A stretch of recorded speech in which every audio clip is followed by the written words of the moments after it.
मुख्तार अंसारी की मौत के बाद बांदा जेल में कैदियों में हड़कंप क्यों मचा हुआ है? क्यों बांदा जेल के कैदी खाना खाने से डर रहे हैं? क्यों वो रोटी को सिर्फ टमाटर में नमक लगाकर खा रहे हैं? ये इस वक्त सबसे बड़ा सवाल है। आपको बताएं कि कैदी एक दूसरे से बात नहीं कर रहे हैं, ज्यादा हंस नहीं रहे हैं, बोल नहीं रहे हैं। यहाँ तक कि वहां पर जेल की सुरक्षा तो बढ़ा दी गई है। पुलिस सुबह और शाम दोनों समय फ्लैग मार्च कर रही है। मुख्तार अंसारी गैंगस्टर जिसकी मौत होती है और हार्ट अटैक उसको आता है, हृदय गति उसकी रुक जाती है, जिस वजह से उसकी मौत होती है। लेकिन मुख्तार अंसारी के परिवार ने आरोप लगाया कि उसको धीमा जहर दिया गया।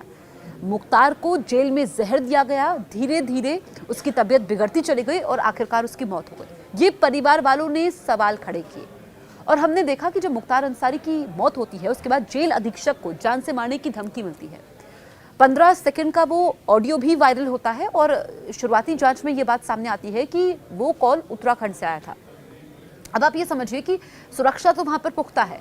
मुख्तार अंसारी के जो परिवार के लोग हैं वो धीमा जहर दिए जाने की बात तो कर रहे थे, लेकिन पुलिस द्वारा इस बात का खंडन किया गया। जो अस्पताल प्रशासन है, मेडिकल रिपोर्ट भी जारी की गई, क्योंकि आपको बताएं कि मुख्तार अंसारी जो कि गैंगस्टर था, फिर नेता बना और वो 2.5 साल से बांदा जेल में बंद था। इससे पहले वो पंजाब की रोपड़ जेल में था, जहां पर फिर भी वो अपनी गतिविधियों को अंजाम देता था। लेकिन जब से वो बांदा शिफ्ट हुआ, योगी सरकार, उत्तर प्रदेश के मुख्यमंत्री योगी आदित्यनाथ जो गैंगस्टरों के खिलाफ जीरो टॉलरेंस की नीति अपनाते हैं, ऐसे में मुख्तार जो कि जिसका काफी रसूख था, रुतबा था, एक बंदूक की एक गोली के दम पर वो जो चाहता था वो हासिल कर लेता था।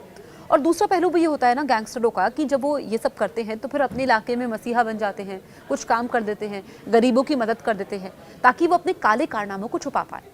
लेकिन अब आप ये समझिए कि बांदा जेल में जब से आया मुख्तार अंसारी, उसकी तबीयत धीरे धीरे खराब होती चली गई। इससे पहले भी हमने देखा कि जब उसकी मौत होती है उससे कुछ दिन पहले वो डॉक्टर को दिखाता है, उसकी तबीयत खराब होती है और बाकायदा जो मेडिकल रिपोर्ट सामने आई है कि कितनी बार वो डॉक्टरों के पास गया, 20 से अधिक बार वो डॉक्टरों के पास गया। यानी कि उसको हेल्थ इश्यूज पहले से थे।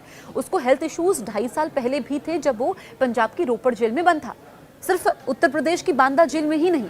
लेकिन अब सवाल ये खड़ा होता है कि जो कैदी बांदा जेल में इस वक्त हैं वो डरे हुए क्यों हैं? वो जेल का खाना खाने से डर क्यों रहे हैं?